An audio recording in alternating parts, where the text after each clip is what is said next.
بسم اللہ الرحمن الرحیم۔ سورۃ الطارق مکیہ والسماء والطارق وما ادراک ما الطارق النجم الثاقب۔ والسماء قسم ہے آسمان کی، والطارق اور رات کو آنے والی کی، وما ادراک اور کیا پتہ ہے آپ کو کہ کیا ہے رات کو آنے والا۔ النجم الثاقب وہ ایک ستارہ ہے چمکنے والا، ایک ستارہ ہے چمکنے والا۔ ان آیات کے اندر اللہ رب العزت نے دو چیزوں کی قسم اٹھائی، ایک آسمان کی اور ایک رات کو آنے والی کی، ٹھیک ہے۔ اور پھر والطارق رات کو آنے والا کیا ہے، تو اس سے ستارہ مراد ہے۔ کیا مراد ہے؟ جو پورا دن اس طرح چھپا رہتا ہے اور رات کو آ جاتا ہے۔ اللہ تعالیٰ خود پوچھ رہے اپنے پیغمبر سے، وما ادراک ما الطارق، کیا پتہ ہے آپ کو کہ رات کو آنے والا کیا ہے۔ ایک تو اس میں تعظیم شان کی طرف اشارہ ہے کہ رات کو آنے والی جو چیز ہے، ٹھیک ہے، اس کی عظمت شان کے لیے اللہ تعالیٰ پوچھ رہے اپنے پیغمبر سے کہ آپ کو کیا پتہ ہے کہ رات کو آنے والا کیا ہے۔ جیسے کہ ہم اپنے درمیان کہتے ہیں، ٹھیک ہے، کہ میں نے بازار میں برگر کیا ہے، یعنی میں نے بازار میں برگر کھایا ہے، آپ کو کیا پتہ ہے کہ وہ برگر کیسا ہے۔ وہ برگر ایسا ہے کہ اس کے اندر ایک انڈا ہوتا ہے، اس میں سلاد ہوتے ہیں، اس میں کیچپ ہوتے ہیں، اور اوپر سے دو ڈبی روٹی بن کر کے لوگ کھاتے ہیں، ٹھیک ہے، اس کو برگر کہا جاتا ہے۔ تو اس طرح اللہ تعالیٰ اپنے پیغمبر سے پوچھتے ہیں کہ آپ کو کیا پتہ ہے کہ رات کو آنے والا کیا ہے۔ دوسرا اس میں اشارہ ہے نفی علم غیب نبی علیہ الصلوۃ والسلام سے، کہ آپ کو کیا پتہ ہے کہ رات کو آنے والا کیا، یعنی آپ کو کچھ پتہ نہیں ہے، غیب کے باتوں کا عالم صرف میں ہوں، ٹھیک ہے۔ تو عالم الغیب ذات صرف اللہ تعالیٰ ہے۔ اللہ کے علاوہ جب نبی غیب کے بعد نہیں جان سکتا، تو آپ کے پیر فقیر جن کے اوپر مکیہ جو ہے نا وہ چلتی رہتی ہے ان کے قبروں کے اوپر، یا اگر وہ زندہ پیر ہے آپ کے، وہ کس طرح آپ کے غیب کے علم کو جان سکتے ہیں۔ تو اللہ نے فرمایا وما ادراک ما الطارق، کیا پتہ ہے آپ کو ما الطارق کہ رات کو آنے والا کیا ہے۔ النجم الثاقب وہ ایک ستارہ ہے ثاقب چمکنے والا۔ نجم کا معنی ہے ستارہ، الثاقب کا معنی ہے چمکنے والا۔ ثاقب کا ایک معنی آتا ہے سوراخ کرنے والا، ٹھیک ہے۔ تو اس ستارے سے کون سا ستارہ مراد ہے، نجم الثاقب سے کون سا ستارہ مراد ہے؟ ایک قول اس کے اندر یہ ہے کہ نجم الثاقب سے سریہ ستارہ مراد ہے۔ نجم الثاقب سے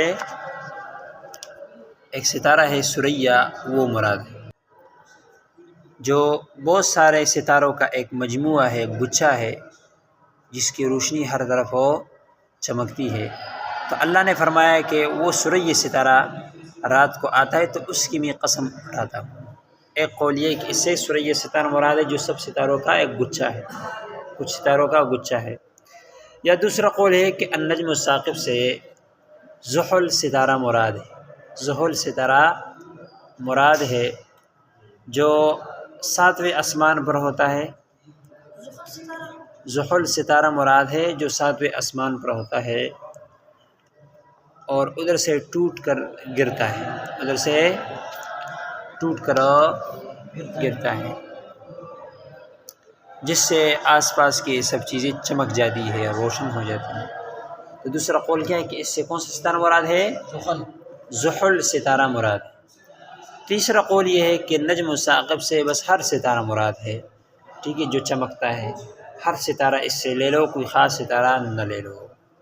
تو اللہ نے فرمایا ہے کہ وہ رات کو آنے والا کیا چیز ہے، وہ ایک ستارہ ہے ثاقب چمکنے والا، ٹھیک ہے۔ ستارہ یہ جو ٹوٹ کر گرتا ہے تو اس کے کیا فائدے ہیں، اس کا مقصد کیا ہے، ٹھیک ہے۔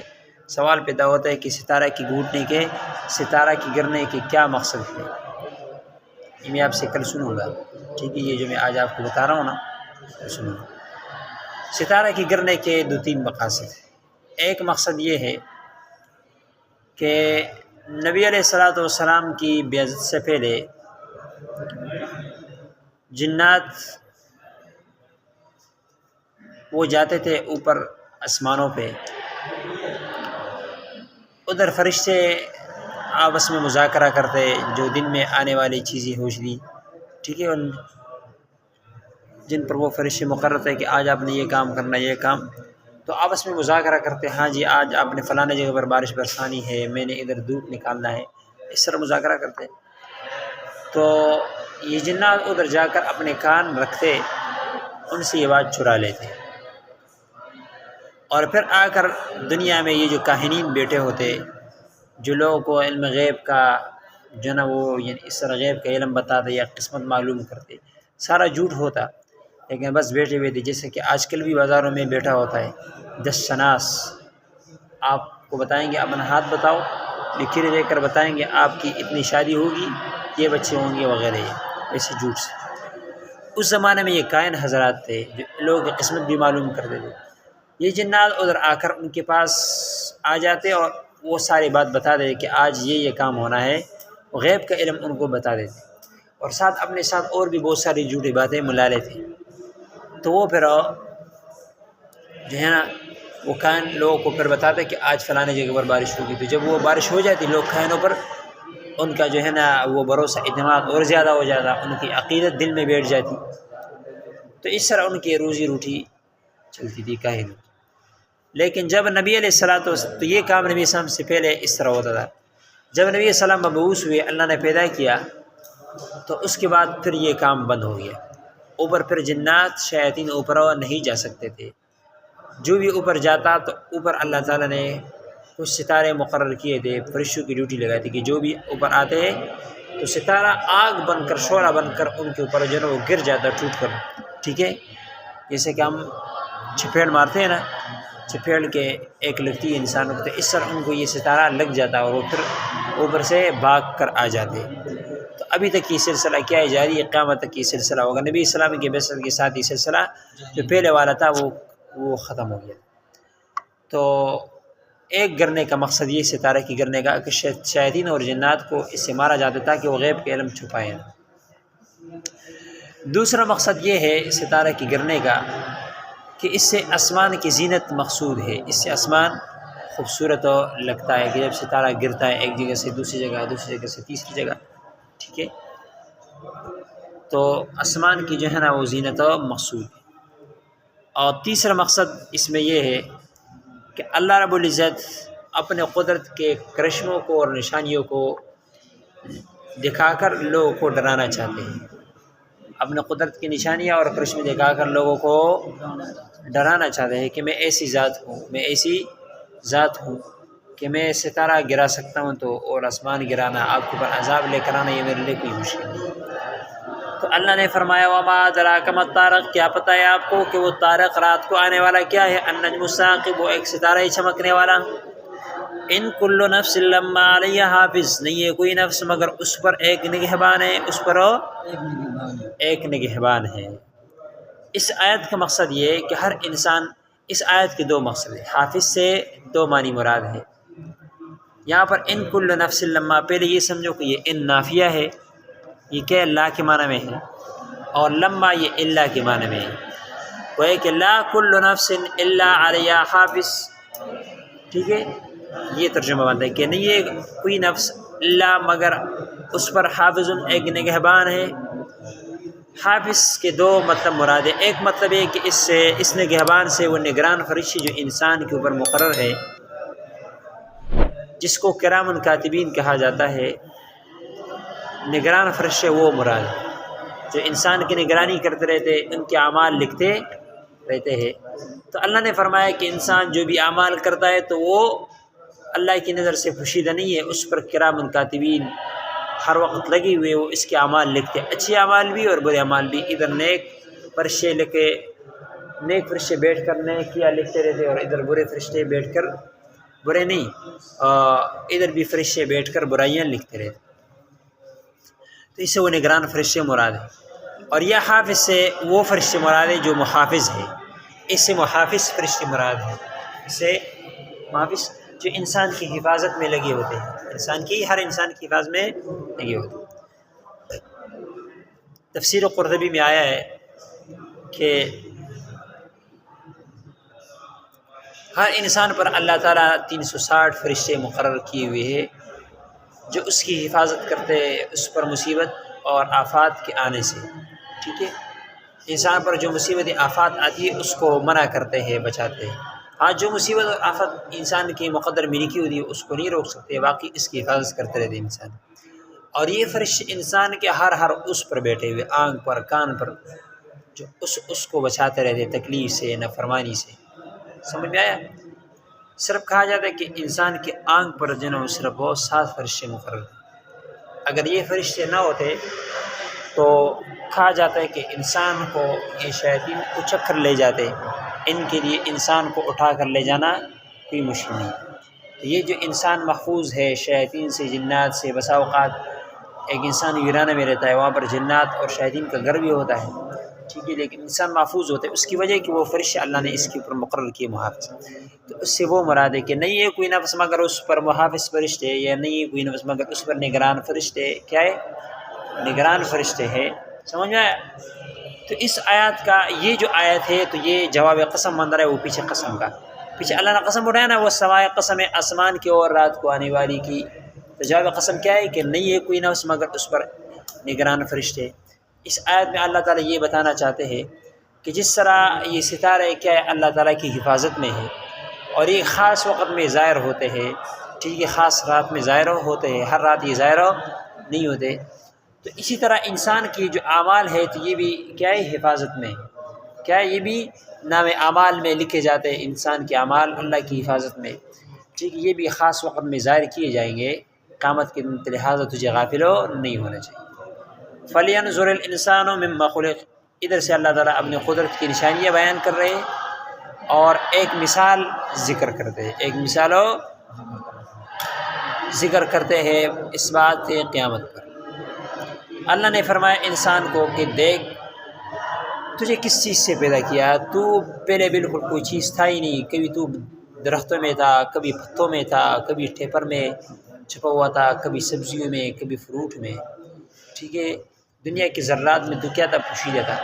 اللہ نے ان ذرات کو جمع کیا، ٹھیک ہے، اور اس سے تجھے بنایا، تجھے سمیع اور بصیر بنایا.